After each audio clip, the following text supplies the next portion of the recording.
SSKM কাণ্ডে এবার পুলিশের হাতে এসেছে সিসিটিভি ফুটেজ।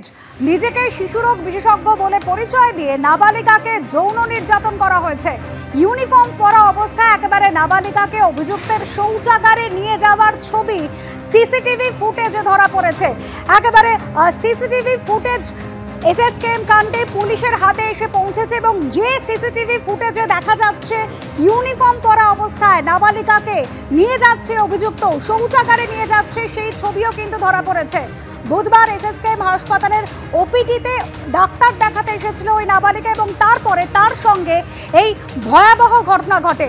আমাদের প্রতিনিধি পার্থপ্রতিম ঘোষ রয়েছেন আমাদের সঙ্গে টেলিফোন লাইনে। পার্থপ্রতিম, ভয়াবহ হাসপাতালে ডাক্তারের পোশাক পরে শিশুরোগ বিশেষজ্ঞ বলে পরিচয় দিচ্ছে অভিযুক্ত এবং তারপর এভাবে নিয়ে গিয়ে শৌচাগারে নিয়ে গিয়ে যৌন নির্যাতন করছে, ভয়াবহ। একেবারে দেখে এবং হাসপাতালের চিকিৎসা কর্মীরা যে ধরনের পোশাক পরে থাকে, একেবারে নীল রঙের গাউন এবং তার সঙ্গে হেড ক্যাপ, সেইটা পরে কিন্তু এসএসকেএম হাসপাতালে এই অভিযুক্ত অমিত মল্লিক সে গত পরশুদিন সেখানে কিন্তু ছিল। মূলত যে বিষয়ে জানাবো তোমাকে সেটা হচ্ছে পুলিশ সূত্রে আমরা যেটা জানতে পারছি যে গত পরশুদিন, তুমি জানো যে গতকালকে গোটা বিষয়টা সামনে আসে, গত পরশুদিনকে এই নাবালিকা তার দাদু এবং মায়ের সঙ্গে সাইকিয়াট্রিক ডিপার্টমেন্টের ওপিডিতে আসে এবং যখন সেখানে আসেন এবং আসার পরবর্তীকালে তার মা ওপিডির টিকিট করতে যখন ব্যস্ত ছিলেন তখন দাদুর সঙ্গে ছিল 15 বছরের নাবালিকা।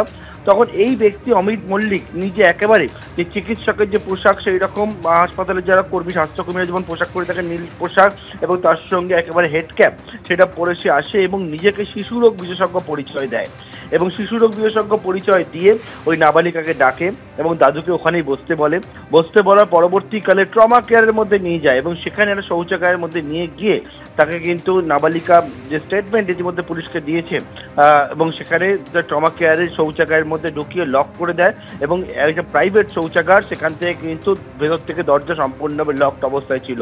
চিৎকার করলেও বাইরে থেকে কারো সাড়া পায়নি। এর পরবর্তীকালে নাবালিকা মোবাইলে একটি ফোন আসে আননোন নাম্বার থেকে এবং সেই ফোনটা রিসিভ করার পর তার মায়ের কণ্ঠস্বর শুনতে পাবে। তখনই মাকে যখন বলে যে পুলিশের সাহায্য চাই, তখনই কিন্তু অভিযুক্ত সেখান থেকে পালিয়ে যায়।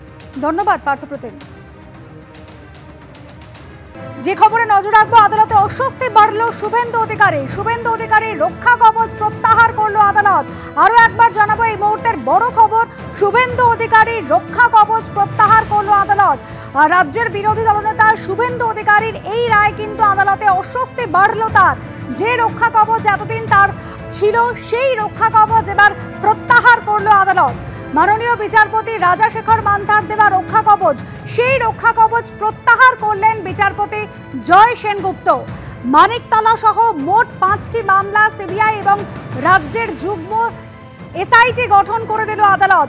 যে রক্ষা কবচ এতদিন ধরে যার সুবিধা ভোগ করতেন রাজ্যের বিরোধী দলনেতা শুভেন্দু অধিকারী, সেই রক্ষা কবচ এবার প্রত্যাহার করলো আদালত।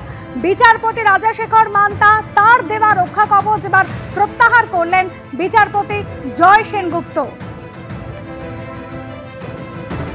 শুভেন্দু অধিকারীর বিরুদ্ধে যে 15টি মামলা দায়ের হয়েছিল সেই দায়ের হওয়া 15টি মামলাও কিন্তু খারিজ করলো আদালত।